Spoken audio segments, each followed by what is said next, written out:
श्रोता बंधु आपण मैंने शुणुंट 89.6 रेडियो बाघाजातीन गोष्ठी बेतार केन्द्र उपस्थापन मु आपण मान साथी देवेंद्र। श्रोता बंधु आज हूँ जनवरी मास 23 तारिख। आम भारत वर्षर दुई जन महान विप्लवी नेताजी सुभाष चंद्र बोस एवं वीर सुरेंद्र सायकर जन्म जयंती। नेताजी सुभाष चंद्र बोस भारतीय मुक्ति संग्राम इतिहास सबुठारु प्रभावशाली एवं प्रेरणादायी नेता मानक मध्य से अग्रणी। नेताजी भारत एमिति जड़े वीरपुत्र थिले जी देश को स्वाधीन करने को ब्रिटिश मानक सह मुहांमुही लड़ाक स्थिर करथिले। तांका ओजस्विनी भाषण में हजार हजार भारतीय युवक देश प्रेम उद्भिद होई स्वाधीनता संग्राम रे सामिल होइथिले। विदेश माटीरू से कहिथिले मते रक्त दियो मु तुमको स्वाधीनता देवी। यही आह्वान रे युवा गोष्ठी मनरे से सृष्टि करथिले देश प्रेमर बन्ही। विचक्षण प्रतिभा अद्यम शक्ति एवं तांको भीतर थिबा विद्वानी मनोभाव तांको नेताजीर आख्या देइथिला। से थिले ओडिशा आउ कटक माटीर पुओ। 1897 मसीहा आजिर दिन में जानकीनाथ दास और प्रभावती देवी नवम संतान भावे कटक ठारे सुभाष जन्म नहीं।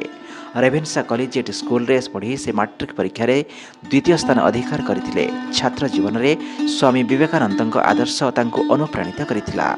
1920 मसीहा आईसीएस परीक्षा रे से सर्वभारतीय स्तर में चतुर्थ स्थान अधिकार करथिले। परवर्ती समय रे 1921 मसीह भारत में घटिथिबा जालियानवाला हत्याकांड फल सुभाष अधारू आईसीएस प्रशिक्षण छाड़ी स्वदेश प्रत्यावर्तन करथिले। महात्मा गांधी द्वारा प्रभावित होई से जातीय कांग्रेस रे जोग देइथिले। 1939 मसीह फॉरवर्ड ब्लॉक नामक एक राजनैतिक दल गठन करी इंग्रेज सरकार विरोध में विद्रोह जारी रखिथिले। सशस्त्र आंदोलन द्वारा ही भारत को ब्रिटिश साम्राज्यवाद मुक्त करहेब बोली से विश्वास करुथिले। भारतर स्वाधीनता पाई 1941 जनवरी 17 तारिख से भारतर सीमांत अतिक्रम करी अफगानिस्तान और सोवियत रूस मध्य दे मार्च मासरे बर्लिन ठारे पहुंचते। बर्लिन रो आजाद हिंद रेडियो माध्यम भारतवासी को संग्राम पाई आह्वान देते।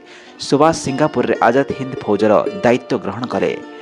1943 मसीहा अक्टोबर 21 तारिख दिन से सेठारे एक अस्थायी स्वाधीन सरकार गठन कले। सही दिन ठारू से दिल्ली चलो डाकरा देथिले बा आह्वान देथिले। 1944 मार्च 18 तारिख रे आजाद हिंद फौज बर्मा सीमा अतिक्रम करी भारतीय माटी रे पाद थाबिथिला और मणिपुर रो इम्फाल जाए यही अभियान अग्रसर हैला।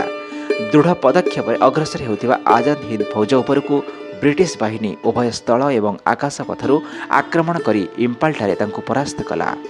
1945 रे नेताजी विमान दुर्घटना मृत्यु होइछि बोली खबर आसीथिला। हेले आज भी नेताजी मृत्यु रहस्य घेर रही। तांकर सिद्धांत एवं आदर्श आज मध्य युवपीढ़ी प्रेरणादायी होइछि। नेताजी को सम्मान जणाइबा उद्देश्य रे तांकर जन्मदिन को पराक्रम दिवस भावे पालन करा जाउछि।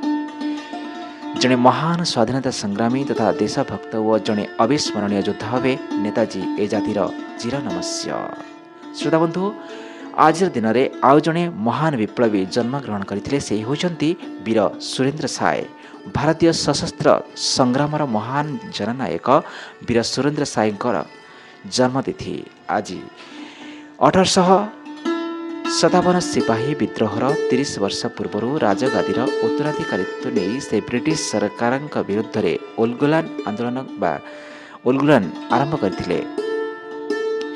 से जड़े दुर्दश योद्धा और विचक्षण विप्लवी। 1809 मसीहा आज दिन में सुरेंद्र साय संबलपुर ठारू 19 माइल दूर खिंडा ग्राम से जन्म ग्रहण करथिले।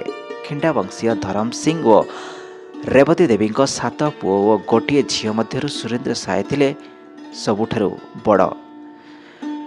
से थिले संबलपुर रे चौहान वंशर चतुर्थ राजा मधुकर साईंकर वंशज। सुरेंद्र साय गांगपुर राज्यर हाथीबारी जमीदार कन्या सुवर्ण कुमारी को विवाह करथिले। 1827 रे चौहान वंशर शेष राजा निसंतान महाराज सायंक मृत्यु पर राजगादी अधिष्ठित होगापी सुरेंद्र साय थिले योग्य व्यक्ति। ब्रिटिश कर्तृपक्ष किंतु नाना फंदी फिकर करी सुरेंद्र साय को राजगादी दूरे रखिबारु जन असंतोष तीव्रतर होई संबलपुर विप्लवर रूप नेला। तांको मोट जीवन काल 75 वर्ष मध्यरु 36 ବର୍ଷ କାଳ ସେ କାରାଗାରରେ କାଟିଥିଲେ। ସୁରେନ୍ଦ୍ର ସାଏ 1827 1840 ପର୍ଯ୍ୟନ୍ତ 13 ବର୍ଷ ଏବଂ 1857 1864 ପର୍ଯ୍ୟନ୍ତ 7 ବର୍ଷ ଏହିପରି ଦୁଇଟି ପର୍ଯ୍ୟାୟରେ ମୋଟରେ 20 ବର୍ଷ ଇଂରେଜ ସରକାରଙ୍କ ବିରୁଦ୍ଧରେ ନିରବଚ୍ଛିନ୍ନ ଭାବରେ ଲଢ଼େଇ କରିଥିଲେ। ସେ ଇଂରେଜମାନଙ୍କ ମୁକାବିଲା ନିମନ୍ତେ ଗରିଲା ରଣନୀତି ଆପଣାଇଥିଲେ। ପାହାଡ଼ ଉପରୁ ପଥର ଖସାଇ ଇଂରେଜମାନଙ୍କ ଉପରେ ଅତର୍କିତ ଆକ୍ରମଣ କରୁଥିଲେ। ତାଲିମପ୍ରାପ୍ତ ଇଂରେଜ ସୈନ୍ୟମାନଙ୍କ ଯୁଦ୍ଧ କୌଶଳ କାମ ଦେଇନଥିଲା। ତେବେ ବିଶ୍ୱାସଘାତକତାର ଶିକାର ହୋଇଥିଲେ ସୁରେନ୍ଦ୍ର ସାଏ। ତାଙ୍କ ଜନ୍ମଦିନ 23 ଜାନୁଆରୀ 1864ରେ ହିଁ ଦ୍ୱିତୀୟ ଥର ପାଇଁ ସେ ଗିରଫ ହୋଇଥିଲେ। ଗିରଫ ସୁରେନ୍ଦ୍ର ସାଏଙ୍କୁ ମଧ୍ୟପ୍ରଦେଶର ବୁରହାନପୁର ଜିଲ୍ଲାସ୍ଥ ଅସିରଗଡ଼ ଦୁର୍ଗରେ ବନ୍ଦୀ କରାଯାଇଥିଲା। ସେବେଠାରୁ ଜୀବନର ଶେଷ ନିଶ୍ୱାସ ପର୍ଯ୍ୟନ୍ତ ବନ୍ଦୀ ଜୀବନ କାଟିଥିଲେ ସୁରେନ୍ଦ୍ର ସାଏ। 1884 ଫେବୃଆରୀ 28 ତାରିଖରେ ଅସୁରଗଡ଼ ଦୁର୍ଗରେ ହିଁ ସୁରେନ୍ଦ୍ର ସାଏଙ୍କର ପରଲୋକ ହୋଇଥିଲା।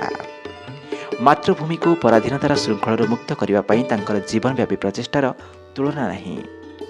ସେହି ଦୁଇ ମହାନ ସ୍ୱାଧୀନତା ସଂଗ୍ରାମୀଙ୍କୁ ରେଡ଼ିଓ ବାଘାଯତୀନ ତରଫରୁ ସଶ୍ରଦ୍ଧ ଶ୍ରଦ୍ଧାଞ୍ଜଳି। ଶ୍ରୋତାବନ୍ଧୁ, ଆପଣମାନେ ଶୁଣୁଥାନ୍ତୁ ରେଡ଼ିଓ ବାଘାଯତୀନ ଗୋଷ୍ଠୀ ବେତାର କେନ୍ଦ୍ର 89.6 FM ବ୍ୟାଣ୍ଡରେ।